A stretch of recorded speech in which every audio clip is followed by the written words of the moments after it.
On the 991.2, the coolant temperature sensor is located on the return main coolant pipe under the center of the vehicle.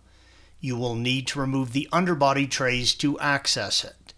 Please follow the link provided at the end of this video if you need additional assistance with removing the trays. Make sure you are working on a cold engine and coolant system. I like to let the vehicle sit overnight. The coolant system is under a vacuum. If you leave the system closed and work very quickly, you can replace this sensor without a lot of coolant loss and then run the vehicle in bleed mode to top up the lost coolant.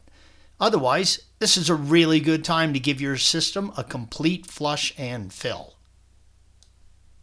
With the center tray removed, you can see the sensor on the left side coolant pipe indicated by the red arrow.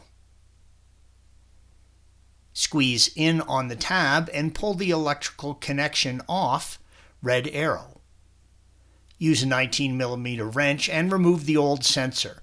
If you're trying to do this without draining the system, make sure your new sensor and crush washer are ready to go and that you have a bucket under the vehicle to catch the fluid that will escape.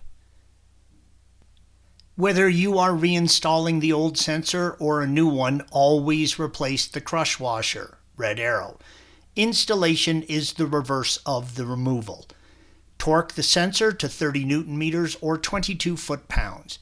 Now either refill and bleed the system or bleed and top up the coolant depending on the manner in which you replaced it.